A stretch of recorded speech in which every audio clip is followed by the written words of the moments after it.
स्वागत है आपका अथर्व क्लासेस पर। आज की क्लास में हम शिशु की प्रारंभिक देखभाल एवं शिक्षा का 4th चैप्टर जो कि बाल देखभाल एवं संरक्षण है, इसको डिटेल में पढ़ेंगे। इससे पहले हमने 3 चैप्टर इसके चैनल पर अपलोड कर दिए हैं। अगर आपने वह नहीं देखी है तो चैनल पर जाकर जरूर देखें, जिनको हमने डिटेल में पढ़ा है और उसके सभी महत्वपूर्ण प्रश्नों को देखा है। तो समय व्यर्थ ना करते हुए आइए शुरू करते हैं आज की क्लास शुरू करने से पहले अगर आपने चैनल सब्सक्राइब नहीं किया है तो चैनल को सब्सक्राइब जरूर करें। सबसे पहले हम देखते हैं चाइल्ड केयर एंड प्रोटेक्शन। तो बालक की विभिन्न प्रकार की मनोवैज्ञानिक जरूरतें होती हैं, जैसे दिलासा, विश्वास, नैतिक समर्थन, प्रोत्साहन और पहचान आदि। यह जरूरत तभी अनुभव की जाती है जब बालक किसी मनोवैज्ञानिक कमी को अनुभव करता है। जब व्यक्ति को अपने आसपास के वातावरण के विषय में कोई संदेह होता है तो उसे आश्वासन या विश्वास की जरूरत होती है। जब किन्हीं जरूरतों की पूर्ति में रुकावट के कारण वह निराश होता है तो उसे नैतिक समर्थन और प्रोत्साहन की आवश्यकता होती है। जब उसमें हीनता का एहसास पैदा होता है तो उसे अपनी पहचान और सम्मान चाहिए होती है। क्या होता है कि बालक की विभिन्न प्रकार की मनोवैज्ञानिक जरूरतें होती हैं, जिसमें उसके अंदर क्या है, दिलासा, विश्वास, नैतिक समर्थन, प्रोत्साहन और पहचान जैसी जरूरतें का अनुभव करता है बालक। तो इन सभी मनोवैज्ञानिक कमी का अनुभव करता है, तो इन सभी कमियों को देखते हुए उसको देखभाल और संरक्षण की आवश्यकता होती है। क्या होती है कि जब व्यक्ति के आसपास के वातावरण में कोई संदेह होता है तो उसे कैसी विश्वास की जरूरत होती है, आश्वासन या विश्वास की जरूरत होती है। और अगर विश्वास में या आश्वासन में क्या हो, रुकावट के कारण उसमें कैसी होती है, निराशा होती है, तो उसे नैतिक समर्थन और प्रोत्साहन की आवश्यकता होती है। जब उसमें हीनता का एहसास पैदा होता है तो वह अपनी पहचान और उसे सम्मान चाहिए होता है बालक, और ऐसी स्थिति में उसकी मनोवैज्ञानिक देखभाल एवं संरक्षण आवश्यक होता है।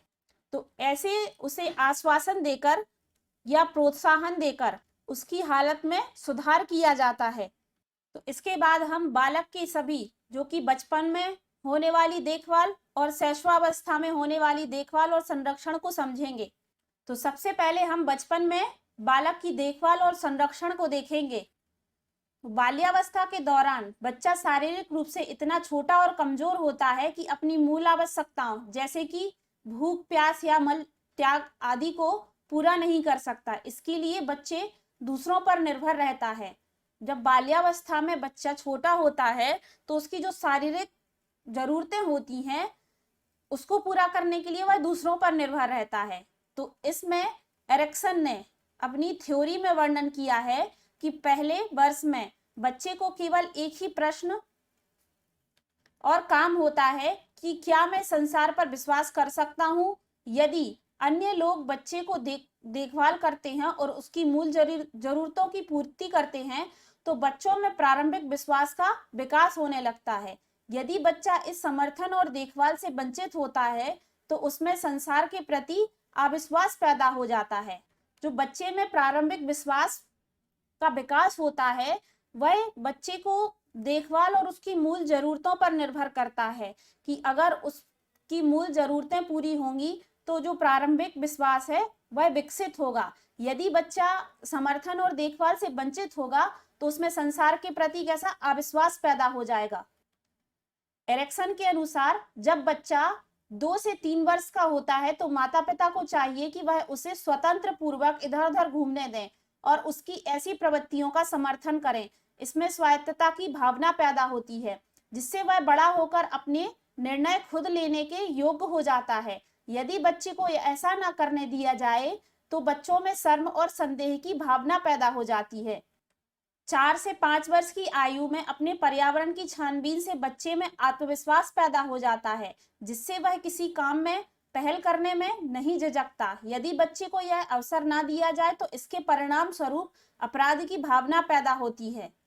तो जब बच्चा 2 से 3 वर्ष का होता है तो उसे स्वतंत्र पूर्वक इधर उधर घूमने दिया जाए, क्योंकि ऐसा करने से उसकी प्रवृत्तियों का समर्थन करने से उसमें स्वायत्तता की भावना पैदा होती है और वह बड़ा होकर खुद निर्णय लेने के लिए समर्थ हो जाता है।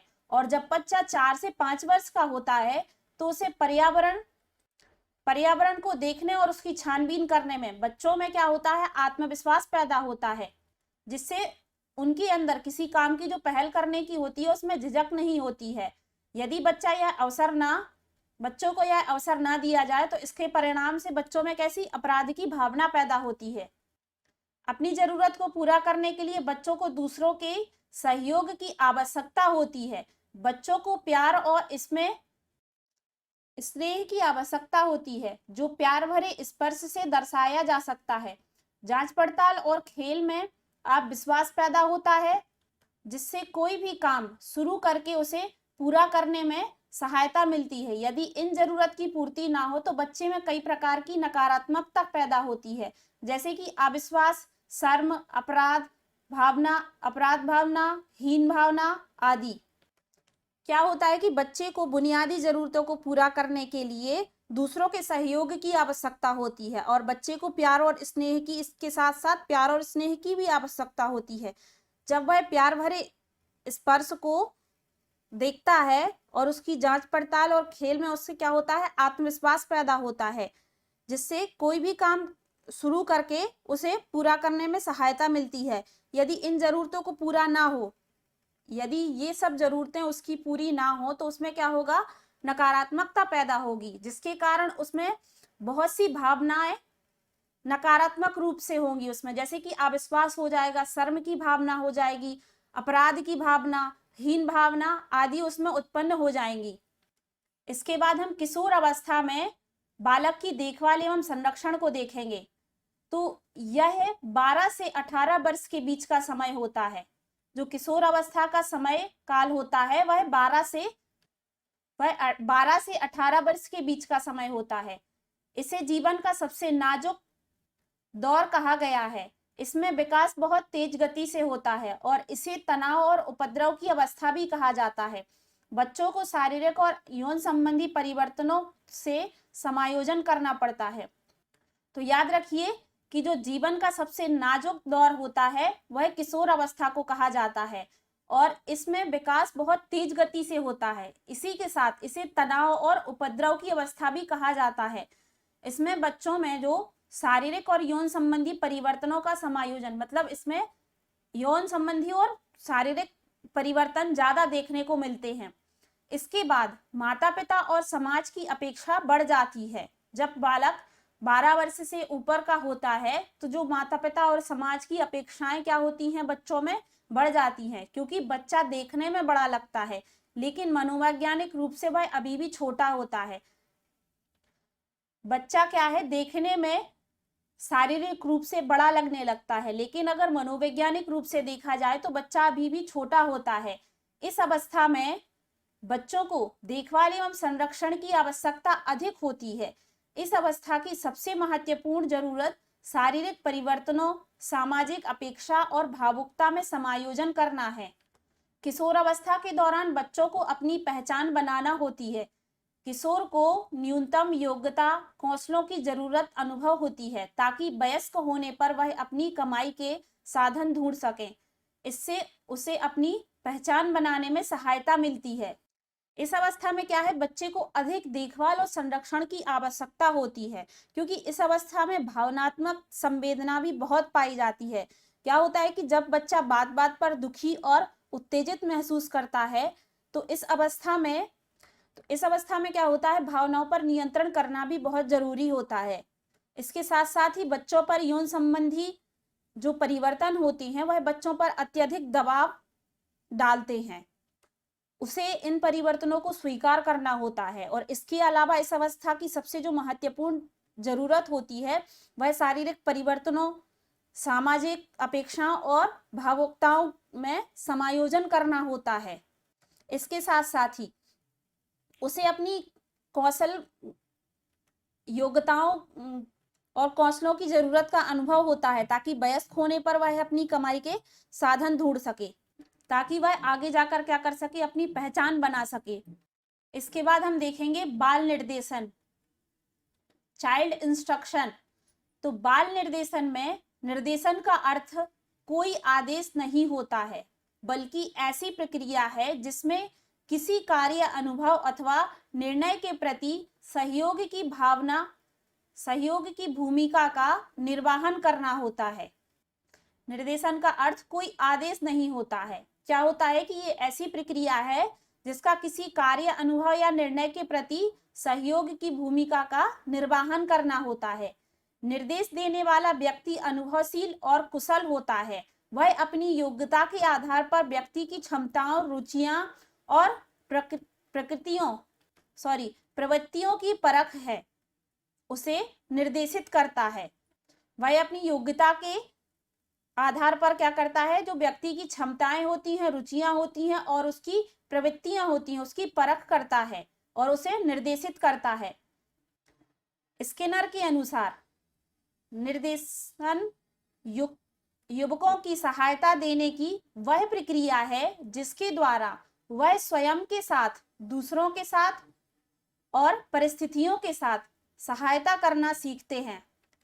जो स्किनर थे, मनोवैज्ञानिक स्किनर थे, उनके अनुसार निर्देशन युवकों को सहायता देने की वह प्रक्रिया है जिसके द्वारा वह स्वयं के साथ, दूसरों के साथ और परिस्थिति के साथ सहायता करना सीखते हैं। निर्देशन बालक के विकास का मार्ग प्रशस्त करता है और उचित निर्देशन प्राप्त कर बालकों का सर्वांगीण विकास होता है। बाल निर्देशन में क्या है, योग्य एवं शिक्षित अभिभावक एवं बाल मनोवैज्ञानिक के ज्ञान से युक्त क्या है, शिक्षक बालकों का उचित मार्गदर्शन कर सकते हैं, क्योंकि उन्हें बालकों की योग्यताओं, रुचियों, क्षमताओं, स्वभाव आदि का क्या होता है, ज्ञान होता है।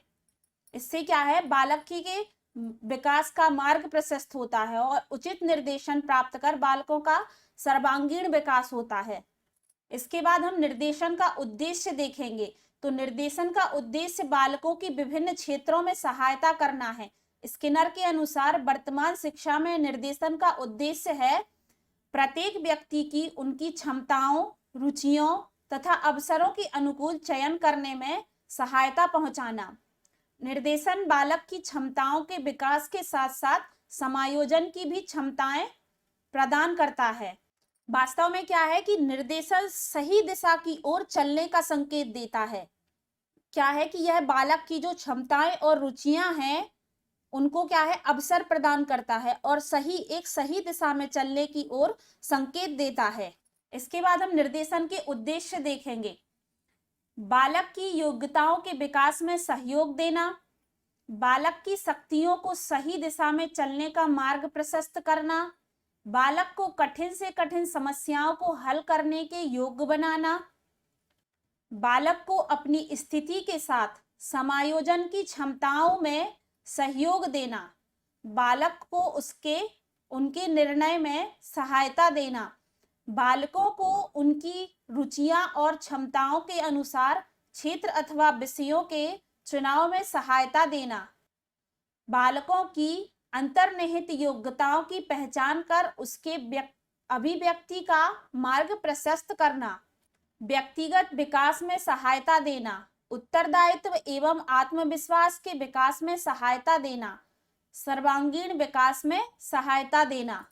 तो ये सभी बाल निर्देशन के उद्देश्य हैं, जिसमें योग्यताओं के विकास में सहयोग देना बालक की शक्तियों को सही दिशा में चलने का मार्ग प्रशस्त करना, कठिन से कठिन समस्याओं को हल करने में योग्य बनाना बालक को अपनी स्थिति के साथ समायोजन की क्षमता में सहयोग देना, बालक को उसके निर्णय में सहायता देना, बालक को उसकी रुचियों और क्षमताओं के अनुसार क्षेत्र अथवा विषयों में चुनाव में सहायता देना, बालक के अंतर्निहित योग्यताओं की पहचान कर उसमें अभिव्यक्त का मार्ग प्रशस्त करना और व्यक्तिगत विकास में सहायता देना, उत्तरदायित्व एवं आत्मविश्वास के विकास में सहायता देना, सर्वांगीण विकास में सहायता देना। तो ये सभी बाल निर्देशन के उद्देश्य हैं। इसके बाद हम देखेंगे अधिगम निःशक्त अक्षम बालक, जो डिसेबल या अनेबल चाइल्ड है, उनके बारे में देखेंगे। तो अधिगम अक्षम बालक से अभिप्राय ऐसे बालक से है जो अधिगम समस्याओं जैसे सुनने, समझने, बोलने, लिखने, पढ़ने या गणित संख्याओं की योग्यता आंशिक रूप से या पूर्ण रूप से प्रदर्शित करता है, वह अधिगम निषक्त बालक या अक्षम बालक कहलाता है। जो क्या है, अधिगम समस्याओं को, मतलब अधिगम से तात्पर्य पढ़ने या लिखने वाली समस्याएं होती हैं, जो पढ़ने वाली समस्याएं होती हैं बालक को कक्षा में आती हैं, उसमें जैसे कि सुनने, समझने, बोलने, लिखने, पढ़ने या गणित संख्याओं की योग्यता में जो आंशिक या पूर्ण रूप से प्रदर्शित करता है, वह अधिगम निषक्त बालक कहलाता है। तो ऐसे बालक के हम अधिगम अक्षम बालक या निषक्त बालक के लक्षण देखेंगे। इसमें क्या है, अति सक्रियता, प्रत्यक्षीकरण गति, बाध्यता, सांवेगिक अस्थिरता। सांवेगिक अस्थिरता से मतलब उतार चढ़ाव, चिड़चिड़ापन या चिंता। अव्यवस्थित अवधान, अव्यवस्थित अवधान से तात्पर्य बेचैनी, व्यर्थ की क्या है, पुनरावृत्ति। आवेगिकता, स्मृति और चिंतन की अव्यवस्था। सामान्य संयोजनहीनता, पढ़ने लिखने वर्तनी एवं गणित में विशिष्ट शैक्षिक समस्याएं। बोलने और सुनने से संबंधित अव्यवस्थाएं, अर्थात कैसी, भाषा समस्याएं। संदेहजनक तंत्रिकीय लक्षण। तो ये सब क्या हैं, अधिगम अक्षम बालकों के लक्षण हैं। इसके बाद हम देखेंगे अधिगम अक्षम बालकों की शिक्षा। तो अधिगम अक्षम बालकों की शिक्षा के लिए 2 आधारभूत उपागम का प्रयोग किया गया है, जिसमें पहला है योग्यता प्रशिक्षण उपागम और दूसरा है कौशल प्रशिक्षण उपागम। अगर आपसे पूछा जाए कि अधिगम अक्षम बालकों की शिक्षा के लिए कौन से 2 आधारभूत उपागम दिए गए हैं, तो एक है योग्यता प्रशिक्षण उपागम और दूसरा है कौशल प्रशिक्षण उपागम। अगर हम बात करें योग्यता प्रशिक्षण उपागम की, तो इसके अंतर्गत बालक की आधारभूत योग्यताओं में व्याप्त क्षमताओं में सुधार के लिए निर्देशन प्रक्रियाओं के निर्माण पर मुख्य रूप से बल दिया जाता है। इसमें क्या है, मनोभाषित परीक्षण, दृश्य प्रत्यक्षीकरण उपागम, प्रत्यक्षात्मक गतिक उपागम, बहुसंवेदात्मक उपागम। इन सभी परीक्षण या उपागम का प्रयोग करके अक्षमता में सुधार लाने के लिए सहायता होती है या इनका प्रयोग किया जाता है। इसके बाद दूसरा है कौशल प्रशिक्षण उपागम। तो यह उपागम बालक में विशिष्ट रूप से चिन्हित कौशलों के विषय में सीधे मापन पर आधारित है। बहुत से कौशल उपागम कार्यक्रम तथा डिस्टर व्याप्त व्यवहार विश्लेषण एवं सूक्ष्मता शिक्षण आदि इस दिशा में अधिक प्रभावित हो सकते हैं। कौशल प्रशिक्षण उपागम में बहुत से क्या है, कौशल उपागम कार्यक्रम या एक जो डिस्टर होता है वह, और एक व्याप्त व्यवहार विश्लेषण और सूक्ष्मता शिक्षण इस दिशा में क्या है, अधिक प्रभावी है इस कौशल प्रशिक्षण उपागम के अंतर्गत। इसके बाद हम अधिगम अक्षमता के प्रकार देखेंगे। इससे पहले वाली क्लास में भी हम अधिगम अक्षमता के प्रकारों को समझ चुके हैं। एक बार फिर इस क्लास में हम इसमें समझेंगे अधिगम अक्षमता के प्रकार। अधिगम अक्षमता के प्रकार में सबसे पहला है गणित संबंधी समस्या। गणित संबंधी समस्या, अगर बालक में गणित संबंधी समस्या आ रही है तो उस विकार को डिस्कैलकुलिया कहा जाता है। डिस्कैलकुलिया के 3 प्रकार होते हैं, जिसमें सबसे पहला होता है वर्बल और दूसरा होता है लेक्सिकल, इसके बाद तीसरा होता है ग्राफिकल। तो गणित संबंधी समस्या में जो डिस्कैलकुलिया विकार होता है उसके 3 प्रकार होते हैं, वर्बल डिस्कैलकुलिया, लेक्सिकल डिस्कैलकुलिया और ग्राफिकल डिस्कैलकुलिया। इसके बाद लिखने की अक्षमता, जो लिखने की समस्याएं होती हैं उसमें विकार अगर होगा तो बालक में डिस्प्रैक्सिया, डिस्ग्राफिया, अप्रैक्सिया या अफ्रैकिया नामक विकार उत्पन्न होते हैं या उसमें ये विकार पाए जाते हैं। अगर उसमें लिखने की समस्या है, अगर वह बालक लिखने में शब्दों को गलत लिख रहा है तो उसमें ये अक्षमताएं या असक्ताएं या विकार पाए जाते हैं। Dyspraxia, dysgraphia, apraxia, agraphia. इसके बाद पढ़ने की अक्षमता है, तो अगर बालक में पढ़ने संबंधी अक्षमता पाई जा रही है तो उसमें अलेक्सिया और डिसलेक्सिया नामक विकार पाए जाएंगे। इसके बाद है मौखिक रूप से सीखने की अक्षमता। तो मौखिक रूप से सीखने की अक्षमता में अफेजिया और डिस्फेजिया होगा, जिसको भाषा विकार भी कह सकते हैं हम, कि जो मौखिक रूप से अगर बच्चा क्लास में लिखने में असमर्थ है तो उसमें ये दो विकार अफेजिया और डिस्फेजिया पाए जाएंगे। तो यहां से एक प्रश्न जरूर बन सकता है कि जो अधिगम अक्षमता के प्रकारों में अगर आपसे पूछा जाए कि गणित संबंधी समस्याएं डिस्कैलकुलिया, अगर आपसे पूछा जाए कि लिखने की अक्षमता तो उसमें हमारे ये 4 आ जाएंगे। उसके बाद अगर पढ़ने की अक्षमता पूछी जाए तो एलेक्सिया और डिसलेक्सिया। इसके बाद अगर मौखिक रूप से सीखने की अक्षमता तो अफेजिया और डिस्फेजिया। इसके बाद हम देखेंगे एड्स एवं इसकी रोकथाम, जो कि बहुत इंपॉर्टेंट है। तो एड्स मनुष्य को होने वाली एक ऐसी बीमारी का नाम है जो कैंसर से भी अधिक खतरनाक होती है। वर्तमान समय में एड्स विश्व की एक बीमारी ना होकर एक गंभीर समस्या बन गई है। एड्स रोग का संक्षिप्त नाम या इसका पूरा नाम अगर हम पढ़ें तो इसका पूरा नाम होगा एक्वायर्ड इम्यून डेफिशिएंसी सिंड्रोम। तो एक्वायर्ड इम्यून डेफिशिएंसी सिंड्रोम। तो अक्सर इस एड्स को इस नाम से भी पुकारा जाता है और इन सभी नामों के अलग अलग मतलब होते हैं। अगर हम बात करें एक्वायर्ड की तो एक्वायर्ड का मतलब होता है ऐसी बीमारी जो पैतृक रूप से नहीं होती बल्कि कैसी होती है, विषाणु के आकर्षण से उत्पन्न होती है। एक्वायर्ड का जो मतलब होता है वह होता है कि जो ऐसी बीमारी जो अपने पैतृक रूप से नहीं होती बल्कि कैसी होती है, विषाणु के आकर्षण से उत्पन्न होती है। और अगर हम बात करें इम्यून डेफिशिएंसी की तो इम्यूनो डेफिशिएंसी का मतलब होता है रोग प्रतिरोधक शक्ति का कम होना। इसके बाद है सिस्ट्रोम। तो सिस्ट्रोम बीमारी को प्रकट करने वाले क्या होते हैं, कई लक्षणों का समूह होते हैं। तो इन सभी शब्दों से मिलकर बना है एड्स, जिसमें ऐसी बीमारी जो पैतृक रूप से नहीं बल्कि विषाणु के आकर्षण से उत्पन्न होती है और इसमें क्या है, रोग प्रतिरोधक शक्ति का कम होना होता है और बीमारी को प्रकट करने के कई क्या होते हैं, लक्षणों का समूह होता है। एड्स बीमारी को इस तरह परिभाषित कर सकते हैं कि एड्स विषाणुजन्य ऐसा रोग का समूह है जिसमें रोग प्रतिरोधक क्षमता नष्ट होने के कारण कई लक्षण जैसे कि वजन कम होना, दस्त लगना, बुखार, लसिका ग्रंथियों में सूजन आना इत्यादि उत्पन्न होने के साथ ही निमोनिया, टीबी जैसे रोग भी हो जाते हैं। तो अगर हम बात करें रोग नियंत्रण केंद्र अमेरिका की, तो अमेरिका के अनुसार एड्स एक ऐसी बीमारी है जिसमें शरीर की कोशिकाओं द्वारा उत्पन्न रोग प्रतिरोधक क्षमताओं में दोष आ जाता है।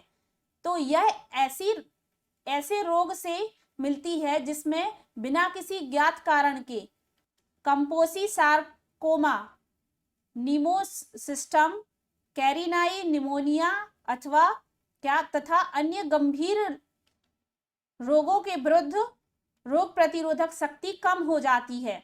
तो एड्स एक ऐसा रोग ना होकर रोगों का समूह है जो सुई की नोक से भी कई लाख गुनी छोटी जैविक इकाई विषाणु द्वारा उत्पन्न होती है। यह विषाणु रक्त कोशिकाओं पर आक्रमण करके शरीर की रोग प्रतिरोधक क्षमताओं को नष्ट कर देते हैं। एड्स क्या है, रोगों का समूह है जो सुई की नोक से भी कई लाख गुनी छोटी जैविक इकाई विषाणु द्वारा उत्पन्न होती है और यह विषाणु रक्त कोशिकाओं पर आक्रमण करके शरीर की रोग प्रतिरोधक क्षमता को क्या कर देते हैं, नष्ट कर देते हैं। इसके बाद देखेंगे एड्स रोकथाम या एचआईवी रोकथाम के लिए राजकीय पहल को। तो एचआईवी रोग की गंभीरता को देखते हुए भारत ने अपने एड्स नियंत्रण कार्यक्रम की शुरुआत 1985 से ही कर दी थी। तो याद रखिए कि भारत ने अपने एड्स नियंत्रण कार्यक्रमों की शुरुआत 1985 से ही कर दी थी। स्वास्थ्य तथा परिवार कल्याण मंत्रालय ने 1986 में राष्ट्रीय एड्स समिति का गठन किया था। तो ये दोनों डेट याद रखिए कि स्वास्थ्य तथा परिवार कल्याण मंत्रालय ने 1986 में राष्ट्रीय एड्स समिति का गठन किया था और एड्स नियंत्रण कार्यक्रमों की शुरुआत 1985 में की थी। इस समिति का गठन इसीलिए किया गया था ताकि राष्ट्रीय एड्स नियंत्रण कार्यक्रम को क्रियान्वित करने के लिए जो विभिन्न मंत्रालयों ने गैर सरकारी संगठनों तथा विभिन्न निजी संगठनों को प्रभावी तालमेल के लिए एक जगह लाया जा सके और यह समिति राष्ट्रीय एड्स नियंत्रण कार्यक्रम के निष्पादन को देखती है और नीति बनाने के लिए विचार विमर्श करती है। साथ ही यह क्या करती है, बहुक्षेत्रीय सहयोग को प्रोत्साहन भी करती है। यह समिति कैसी है, नीति विषय मामलों में निर्णय लेने के लिए उच्चतम संस्था है और प्रभावित वर्षों में कार्यक्रम का विशेष ध्यान रक्त चढ़ाने के लिए रक्त की जांच और महामारी के अभिकेंद्रों में गतिविधि की देखभाल पर था। इस समिति का काम था। इसके बाद है राष्ट्रीय एड्स नियंत्रण संगठन, नेशनल एड्स कंट्रोल ऑर्गेनाइजेशन, जिसे कि नाको कहा जाता है। 1991 में अनेक देशों ने भारत को सहयोग देने के लिए अपनी इच्छा व्यक्त की। भारत में एड्स की रोकथाम और नियंत्रण के लिए कार्यनीति योजना के अनुसार वर्ष 1992 से 1997 तक 5 वर्ष की अवधि के लिए तैयार की गई थी। जो कार्यनीति योजना है वह 5 वर्ष की अवधि के लिए तैयार की गई थी। याद रखिए, जो एड्स की रोकथाम और नियंत्रण के लिए जो कार्यनीति योजना है वह 1992 से 1997 तक 5 वर्ष की अवधि के लिए तैयार की गई थी और इस कार्यनीति योजना के लिए अब तक विश्व बैंक, विश्व स्वास्थ्य संगठन तथा अन्य राष्ट्रीय एजेंसियों से सहयोग राशि प्राप्त करता रहा है। इस योजना का उद्देश्य भारत में HIV की रोकथाम और नियंत्रण के लिए व्यापक बहुक्षेत्रीय कार्यक्रम की स्थापना करना था। 1992 में भारत सरकार ने राष्ट्रीय एड्स नियंत्रण संगठन नाको की स्थापना की। तो याद रखिए कि यहाँ से प्रश्न पूछा जा सकता है कि राष्ट्रीय एड्स नियंत्रण संगठन की स्थापना किस वर्ष की गई। तो 1992 में राष्ट्रीय एड्स नियंत्रण संगठन, जिसे कि नाको कहा जाता है, की स्थापना की गई। यह स्वास्थ्य और परिवार कल्याण मंत्रालय नई दिल्ली का कार्यकारी निकाय है। इसका कार्य देश में एड्स की रोकथाम और नियंत्रण करना है। तो याद रखिए कि जो यह स्वास्थ्य और परिवार कल्याण मंत्रालय नई दिल्ली की कार्यकारी निकाय है और इसका कार्य देश में एड्स की रोकथाम और नियंत्रण करना है। राष्ट्रीय एड्स नियंत्रण का अध्यक्ष परियोजना निर्देश के रूप में अतिरिक्त सचिव होता है। इसके सचिवालय में एक अतिरिक्त निर्देशक, परियोजना निर्देश विषय विशेषज्ञ तथा अन्य तकनीशियन और प्रशासनिक कर्मचारी शामिल होते हैं। इसके बाद देखेंगे HIV की रोकथाम और स्वास्थ्य देखभाल प्रणाली। तो सरकार द्वारा क्या इसकी रोकथाम के लिए और स्वास्थ्य देखभाल क्या प्रणाली दी गई है। आक्रामक प्रक्रियाओं का निष्पादन करने वाले स्वास्थ्य देखभाल कार्यकर्ताओं को अपनी HIV स्थिति का ज्ञान होना चाहिए। HIV युक्त स्वास्थ्य देखभाल कार्यकर्ताओं को निम्न बातें करनी चाहिए। ऐसे आक्रामक प्रक्रियाओं के निष्पादन से बचना चाहिए जिसमें दैहिक द्रव्यों के पर्याप्त संपर्क में आने की संभावना हो और HIV संक्रमण का स्पष्ट जोखिम हो। इन प्रक्रियाओं में वे शामिल हैं जो स्वास्थ्य कार्यकर्ताओं के लिए घाव का खतरा तथा रोगी की देह गुहा के साथ स्वास्थ्य कार्यकर्ताओं की रक्त के संपर्क का खतरा प्रस्तुत करता है और विशेषज्ञों की पैनल की राय मांगो। तो ये सभी HIV युक्त स्वास्थ्य देखभाल कार्यकर्ताओं को ये सभी बातें करनी चाहिए।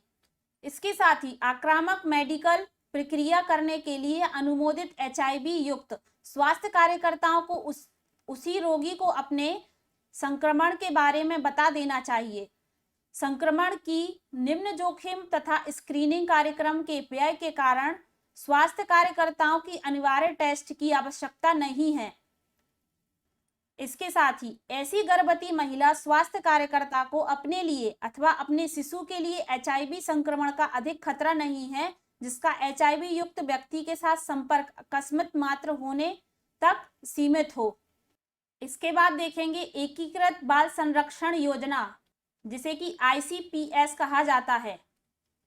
महिला एवं बाल विकास मंत्रालय द्वारा शुरू की गई यह योजना बाल अधिकारियों की रक्षा एवं बालकों के सर्वोत्तम हित पर आधारित है। इस योजना को शुरू करने का मूल उद्देश्य विशेष परिस्थितियों में बाल कल्याण की स्थिति में सुधार करने के लिए उन परिस्थितियों और क्रियाकलापों के प्रति असुरक्षता में कमी लाना है जो बच्चों के दुर्व्यवहार, उपेक्षा, शोषण, परित्याग तथा अलगाव के लिए दोषी होती है। तो एकीकृत बाल संरक्षण योजना का मुख्य उद्देश्य यही है कि जो बच्चों के साथ दुर्व्यवहार, उपेक्षा, शोषण, परित्याग या अलगाव के लिए दोषी है, उनकी स्थिति में सुधार लाने के लिए है। इसके अब हम लक्ष्य देखेंगे, समेकित बाल संरक्षण के लक्ष्य देखेंगे।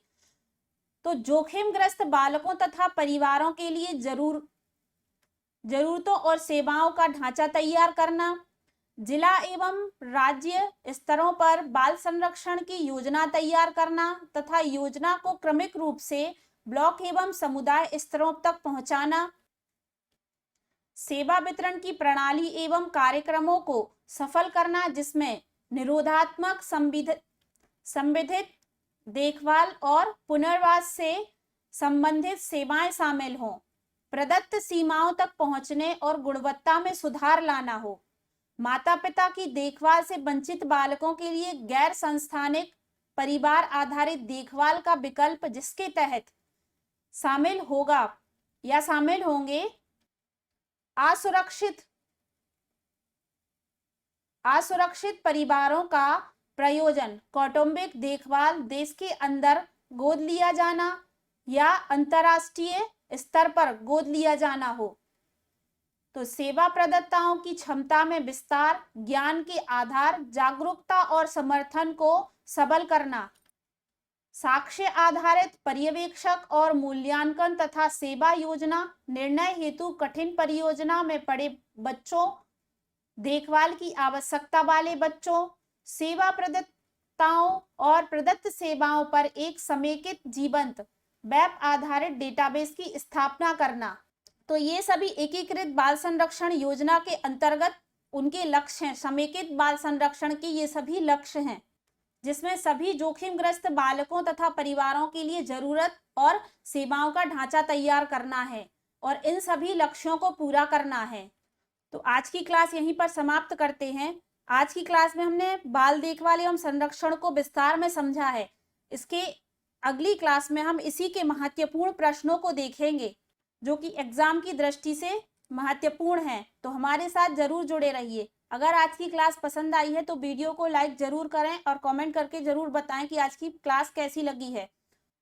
इसके साथ ही चैनल को सब्सक्राइब जरूर करें, बेल आइकन प्रेस करें ताकि आने वाली वीडियो का नोटिफिकेशन आप तक पहुंच सके। धन्यवाद।